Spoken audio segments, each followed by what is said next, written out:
Hello friends, welcome back to my channel. আশা করি সবাই ভালো আছো। আমিও ভালো আছি। দেখো, সোনু যেটা করছে বা প্রতিদিন আ যেসব প্রমাণ আমাদের সামনে নিয়ে এসছে, আর গতকাল যে প্রমাণগুলো তুলে দিল, নিজের সার্টিফিকেটগুলো, সেগুলো তো প্রমাণ সমেত তুলে দিল। অর্থাৎ আমার আছে, আমি দেখাতেই পারি। আমার না থাকলে আমি দেখাবো কি করে? This is the point. এই পয়েন্টের উপর বেস করেই ২-৩ মিনিটের একটা ছোট ভিডিও সোনুর তরফ থেকে এসছে। কারণ ১ম থেকেই সোনু যেসব কথাবার্তা আমাদের বলেছে ওয়াইটিতে, তার প্রেমিকার বিরুদ্ধে বা সপক্ষে যাই হোক না কেন, সমস্ত কিছু কিন্তু প্রুফ দিয়ে বলেছে। এমন নয় শুধু বলেছে, তার পিছনে কোনো প্রুফ দেখায়নি।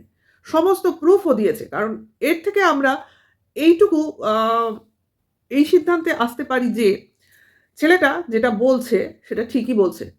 তার কথার মধ্যে আপাতত কোনো ভুল খুঁজে পাচ্ছি না। এবং যার বিরুদ্ধে বলছে তার 100% আ সঠিক কথাই বলছে। যাই হোক, কারণ কেউ এতটা তোমার যদি আ কাউকে আ চ্যালেঞ্জ করে যে, "তোমার এটা আছে? আ আমার তো মনে হয় নেই।" তাহলে কিন্তু সে সেটা দেখাতে অনেক সময় বাধ্য হয়ে যায়, যদি থাকে। আর যখন তার থাকবে না, তখনই সে এইটা সেইটা কেন দেখাবো, কেন দেখাবো? আমার তোমরা বিশ্বাস করলে করো, না হলে করো না। এরকম একটা অ্যাটিটিউড সে দেখায়। তো এই যে সোনু যেসব কথাগুলো বলছে, তাতে তো এখন অব্দি আমাদের কাছে পরিষ্কার যে, এই যে সাহা নামক মেয়েটি বা মহিলাটি কি পরিমাণ আ মানে নির্লজ্জ, অশিক্ষিত এবং অ্যাকচুয়ালি ডেসপারেট এবং অসভ্য মহিলা। এছাড়া আর কিছু বলতে পারছি না। কারণ দেখো, আমার লজ্জা নেই বলেই আমি বলছি আমি অমুক, আমি তমুক এই সমস্ত কথা বলছি।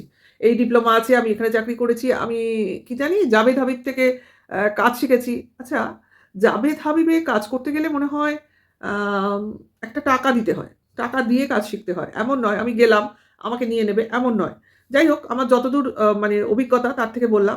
যাই হোক, সেটা বড় কথা না। কথাটা হচ্ছে আমি যেখান থেকেই প্রশিক্ষণ নেব, ট্রেনিং নেব, তো সেখান থেকে আমাকে obviously আমার ট্রেনিং শেষে একটা ওরা সার্টিফিকেট obviously দেবে। এবং না হলে আমি কখনো বলতে পারব না আমি অমুক জায়গায় আ শিখেছি। তাই না? আ আমরা স্কুল ফাইনাল পাস করলেও একটা সার্টিফিকেট পাই। কলেজ পাস করলে সার্টিফিকেট পাই। এছাড়া যেকোনো ইনস্টিটিউটে পড়াশোনা করি না কেন, পড়াশোনার শেষে পরীক্ষার পরে রেজাল্ট বেরোবার পর একটা সার্টিফিকেট ইস্যু করা হয়। অর্থাৎ উইথআউট সার্টিফিকেট আমরা কেউই সার্টিফাইড নই। তো সেক্ষেত্রে সার্টিফিকেট শো করাটা কিন্তু কোনো লজ্জার জিনিস না বা অপরাধ নয়। আমি এটা বলতে চাইছি। যদি আমার থাকে তো আমি দেখাবো। কারণ যখন আমি চ্যালেঞ্জের মুখে পড়েছি, কারণ আমারই বলতে গেলে নিজের লোক আমাকে চ্যালেঞ্জ করেছে, তাই না? যার সঙ্গে আমি দীর্ঘ ৫-৭ বছর একসাথে এক ঘরে এক বাড়িতে দিন কাটিয়েছি, তাই না? অনেক কিছু শুনেছি। যাই হোক, কাজেই কাছের লোক যদি দাবি করে তাহলে সেই দাবি কিন্তু 100% সত্যি হয়। তো শুধু যে সোনুর কথাতেই আমাদের বিশ্বাস হচ্ছে তা নয়। হ্যাঁ, ওটা তো 100% কারণ সোনুর প্রতিটা প্রমাণ সহ কথা আমাদের মনে এই সমস্ত চিন্তাভাবনা ঢুকিয়েছে এবং আমরা বিশ্বাস করতে শুরু করেছি। প্লাস মেয়েটার অ্যাটিটিউড অর্থাৎ আ তার যে কথাবার্তা, ঠিক আছে? একটু তোমরা ধৈর্য ধরে শোনো, তাহলে বুঝতে পারবে প্রতিটা জিনিস। আমি কিন্তু ১ম দিনই বলিনি। আমি কিন্তু দীর্ঘদিন বা প্রায় ৪-৫ টা ভিডিও ও পাবলিশ করেছে। তো সবগুলো ভিডিও মিলিয়ে বলছি। সব যে কথা, কথার মধ্যে কিন্তু প্রোনাউন্সিয়েশন এ প্রচুর আ অশিক্ষিতের ছাপ। ঠিক আছে?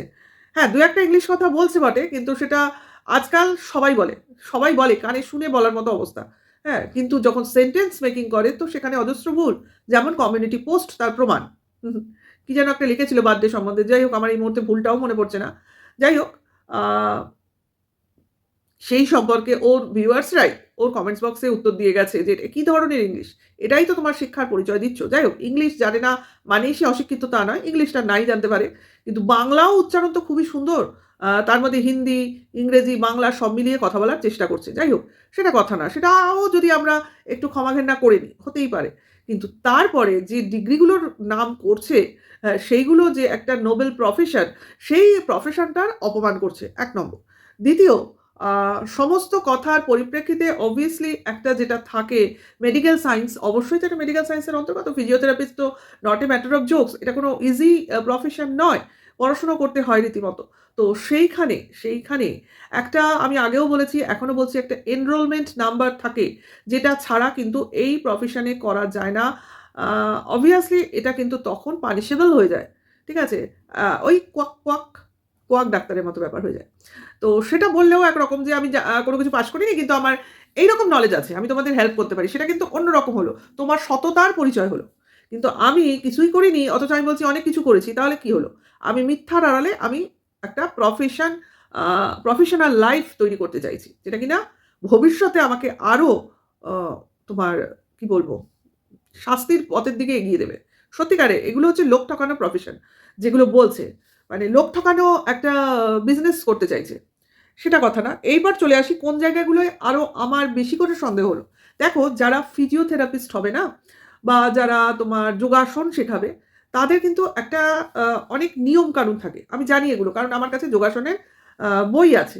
তো সেই বই আছে বলেই আমি ব্যাপারটা জানি। যখন কোনো যোগাসন কেউ কাউকে শেখায় না, তখন সেই যোগাসনের উপকারিতা, অপকারিতা এগুলোর সঙ্গে, সঙ্গে ডায়েট চার্টটাও কিন্তু বলে দেয়।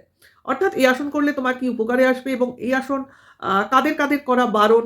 এই যে কতগুলো সাইড নলেজ এগুলো কিন্তু যারা দেখাবে তারা কিন্তু তোমাদের বলবে এবং সঙ্গে, সঙ্গে এটাও বলবে যে এটা এই রোগের জন্য এবং এই খাবার তোমাকে খেতে হবে এবং তার যা, যা নিয়ম-কানুন এক্সাক্টলি ডিটো একটা তোমার আ সামনে চলে আসবে। যারা বলবে তাদের বক্তব্যের মাধ্যমে অথবা তোমার রিটেন কোনো যদি প্রেসক্রাইবড কিছু থাকে তো তার মাধ্যমে। ঠিক আছে? তাহলে এটা এত ইজি নয়। আমি মুখে, মুখে বলে দিলাম আর হয়ে গেল। এর যে একটা সাইড ইফেক্ট ও থাকতে পারে সেগুলোও বলে দিতে হয়। ঠিক আছে? কারণ আমার দর্শক অর্থাৎ YouTube এর দর্শক সবাই সুস্থ নয়। অর্থাৎ ফিজিক্যালি সুস্থ নয়। কারণ অনেকের অনেক রকম প্রবলেম থাকতে পারে, অনেক রকম মানে শারীরিক প্রতিবন্ধকতা থাকতে পারে। তাহলে কারা এই জিনিসটা করবে, কারা করবে না এগুলোও তো আমাকে মেনশন করে দিতে হবে, তাই না? কাজেই যারা প্রফেশনাল ফিল্ডে কাজ করবে না, যেটা বলতে চাইছে, তারা কিন্তু এই জিনিসগুলো অলরেডি জানে, যেটা কিনা এই মহিলা জানেন না। সমাজের পক্ষে কোনটা ক্ষতিকারক, এটা জেনে আমাকে ভিডিও করতে হবে।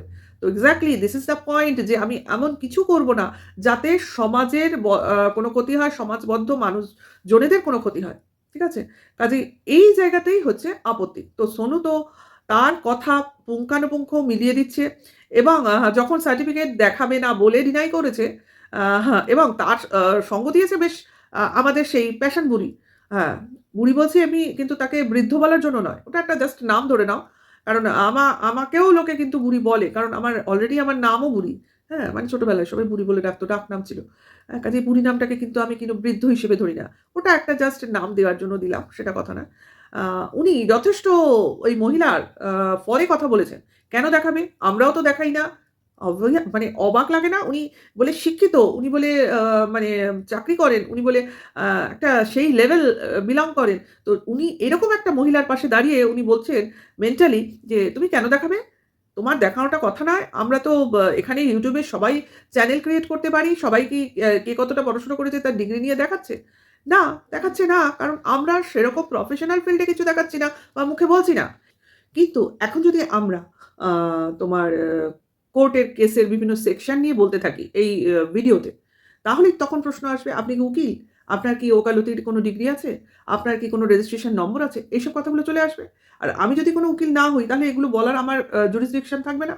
এটাই তো কথা। কারণ আমরা এখানে কেউ প্রফেশনাল ফিল্ডে কাজ করতে আসিনি। আমরা করছি কন্ট্রোভার্সিয়াল জোনে একটা বিতর্কভিত্তিক আলোচনা। সেখানে সাধারণ লোক অংশগ্রহণ করতেই পারে। সেক্ষেত্রে তার ডিগ্রিটা এখানে কাজ করছে না। কারণ এখানে YouTube কোনো ডিগ্রি নির্ধারণ করেনি। কিন্তু আমি যখনই এখানে কোনো ডাক্তারি করতে আসবো, টিচারি করতে আসবো বা তোমার এরকম ওকালতি করতে আসবো, তখনই কিন্তু আমার এইসব সার্টিফিকেটের ব্যাপার চলে আসবেই, প্রসঙ্গ চলে আসবেই। কারণ আমার ভুল লোকে বুঝতে পারলেই এই আ চ্যালেঞ্জগুলো আমাকে ছুড়বে। তখন কিন্তু আমাকে এই চ্যালেঞ্জের মোকাবিলা করতে হবে। আর অলরেডি যদি আমি এগুলো হোল্ড করি, তো আমি কেন দেখাবো না? ঠিক আছে? আর যদি YouTube বলে দেয় যে তোমরা কন্ট্রোভার্সিয়াল জোনে থাকতে গেলে এট লিস্ট তোমাদের আ গ্র্যাজুয়েশন হতে হবে। করতে হবে। তো obviously আমাকে গ্র্যাজুয়েট হতে হবে এবং গ্র্যাজুয়েশনের সার্টিফিকেট শো করতে হবে এবং এরকম যদি তোমার প্রভিশন থাকে সেক্ষেত্রে হয়তো আমার সার্টিফিকেট YouTube এই সাবমিট করতে হতো। হয়তো। ঠিক আছে? কাজে এটা বড় কথা নয়। কথাটা হচ্ছে যখন আমি লোকের স্বাস্থ্য সচেতনতা নিয়ে বক্তব্য রাখবো, তখন সেই বিষয়ে আমার শিক্ষার প্রয়োজন আছে। আর সেখানে আমি 9 ফেল হয়ে কোনো মানুষকে আ সঠিক জিনিস নাও জানাতে পারি। তাই না? আমারও জানার মধ্যে খামতি থাকতে পারে, আমাকে কেন লোক শুনবে, আমাকে কেন লোক জানবে, আমাকে কেন লোক ফলো করবে। আর যারা ভুল করে করবে তাহলে তো তারা নিজেদের স্বাস্থ্যের ক্ষতি করবে। তো এইসব যারা ভুল করে করবে সেই সব লোকের চিন্তা করেই আমাদের কথা বা আমাদের চিন্তা যে এই ধরনের যারা ফ্রড, চিটিংবাজি বিজনেস করতে চায় ইউটিউবে, তো ইমিডিয়েটলি তাদের এই চ্যানেলগুলোকে বন্ধ করা উচিত। হয় তারা সার্টিফিকেট শো করুক অথবা এই ধরনের চ্যানেল বন্ধ করুক। আমরা সোনুর মুখে জানতে পারলাম কোন হাওড়া দাসনগর সম্ভবত। সেখানে কোন পার্লারে ১৮০০ টাকার বিনিময়ে পার্লারে চাকরি করত। তো সেটাকেই সোনু বলছে ওটাই কি জাবেদাবিজ? যাই হোক সেটা কথা নয়। কথাটা হচ্ছে ঐরকম আমরাও জানি এরকম লোকাল পার্লারে অনেক মেয়েই এসে তোমার বিউটিশিয়ানের কোর্স করে। তো সেই ক্ষেত্রে সেইসব পার্লার থেকেও ছোটখাটো ট্রেনিং দিয়ে তোমার এইসব সার্টিফিকেট দেয়, ডিপ্লোমা সার্টিফিকেট। মানে আমার কাছে এইটা করেছে তার জন্য সার্টিফিকেট। এগুলো হয়তো কয়েক মাসের কোর্স থাকে। তো আমার এই মুহূর্তে মনে পড়ছে এটা সোনু খুব একটা ভুল কথা বলেনি। কারণ এই সাহার কিছু ইনস্টাগ্রামের ভিডিওর রিলসের কথা আমার মনে পড়ছে যেখানে কিনা আমরা দেখেছি কোনো পার্লারে এই মহিলাকে শাড়ি পরে নাচতে মানে রিলসে। তো খুব একটা ভুল কথা বলেনি। এ যে পার্লারে চাকরি করতো এটা কিন্তু এখন বোঝা যাচ্ছে। আহ কারণ এর যেরকম হাবভাব, এর যেরকম চুলের হেয়ার স্টাইল এটা পার্লারে যাওয়ার ফলেই হয়। হুম? এবং এই যে চুলমুল দেখছো না? সমস্তই পার্লারে যায় বলেই পার্লারে চাকরি এখনো করে কিনা জানি না। করতেও পারে। কারণ সব জায়গায় এসব যারা ছোটখাটো পার্লারে ঢুকেই যেতে পারে। তো সেইখানে যদি আপাতত কাটিং, মেকআপ অমুক-তমুক জানে, হ্যাঁ? ছোটখাটো মানে ভুজুং-বাজুং দিয়ে এরা চাকরি করে নেবে। ছোটখাটো চাকরি যেটা শুনলাম ৳১৮ টাকার মাইনে। কাজেই এটাই অসুবিধা হবে না। কিন্তু যেটা বলে নিজেকে বড় প্রমাণিত করতে চাইছে, মানে বিশাল প্রমাণিত করতে চাইছে সেটাই কিন্তু একদমই টায় ফিশ যেটা কিনা ভান্ডা ফাটিয়ে দিয়েছে সোনু। আহা, যাই হোক সোনু আরেকটা জিনিসও আমাদেরকে সামনে নিয়ে আসলো যেটা কিনা এই বাবাই নামের মানে সন্দেহটা। অর্থাৎ বাবাইটা কে? তা এই মহিলা নাকি যার সঙ্গেই ইন্টিমেট হয় তাকেই নাকি বাবাই বলে ডাকে। অর্থাৎ সোনুকেও নাকি কিছুদিন আগে অবধি বাবাই বলেই ডাকতো। কিন্তু এখন ডাকছে না। কারণ সোনুর সঙ্গেই তো নেই। তো সেই জন্য অ সোনুর প্রশ্ন যে এর আ পরে যাকে বাবাই বলে মেনশন করছে কমিউনিটি পোস্টে তো সেই বাবাইটা কে? তো সেই বাবাইটা কে আমাদের কাছে আপাতত পরিষ্কার। কিন্তু সেটা পাবলিকলি শুনতে চাওয়া হচ্ছে, তাই না? আর সোনুর মতে যে এই বছরে যে স্পেশাল জন্মদিনের কথা উঠছে সেটা নাকি প্রতি বছরই এই মহিলার কাছে স্পেশাল ছিল। ভাবো কোনো আ পুরুষ কারো জন্মদিনে যার কিনা গার্লফ্রেন্ড তার জন্য নাকি লাখ, লাখ টাকা তার পেছনে খরচ করেছে। এটাও অবাক। এটাও আমি সোনুকে বলব, "ভাই তোমার এত কি পড়েছিল যে এরকম মহিলার পেছনে তুমি টাকা ঢেলেছ? এ তোমার না ঘরের বউ, না তোমার ওয়াইফ লিগ্যাল। তো এর পেছনে টাকা ঢালার মানেটা কি? তুমিও তো নিজে কম বুদ্ধু হওনি।" Obviously এই কারণেই ও হয়তো কাউকে সাবধান করার মানসিকতা নিয়ে এসেছিল। কিন্তু আদতে সেটা হচ্ছে না, সে বুঝেছে। তা বলি, "সোনু বুঝতেই পারছ অ কে কাকে বুদ্ধু বানাচ্ছে না কে কাকে ইউজ করছে এটা ভবিষ্যৎ বলে দেবে। কিন্তু তুমি যেটা করছো সত্যটা সামনে নিয়ে আসছো।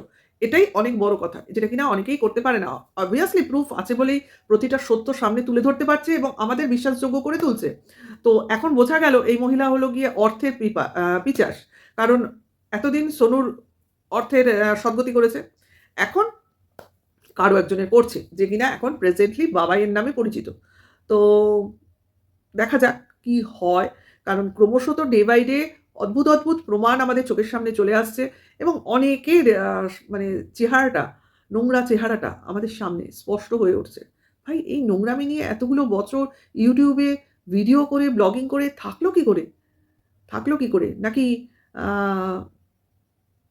বউ চলে যাওয়ার পরই এত নোংরামি প্রকাশ পেল যেগুলো চাপা ছিল? কে জানে বাবা! সত্যি ভাবলে অবাক হই, মানতে কষ্ট হয়। কিন্তু যা চোখের সামনে দেখছি সেগুলো না মেনে যাই কোথায়? যাই হোক, আ সবকিছু একসময় আমরা সত্যিকারে এগুলো ভাবছিলাম, বলছিলাম। কিন্তু যখন দেখছি আমাদের ভাবা, বলা প্রতিটা জিনিসে একদম সত্যের স্ট্যাম্প পড়ে যাচ্ছে, তখন কিন্তু আ ওদের মতো উল্লাস প্রকাশ করতে পারছি না। কোথাও না কোথাও মনের মধ্যে অনেক ভয় জমা বাঁধছে। বাবা মানুষ এতও বাজে হয়? এইটা ভাবছি। কারণ এখানে উল্লাস প্রকাশ করতে কিছুতেই পারছি না।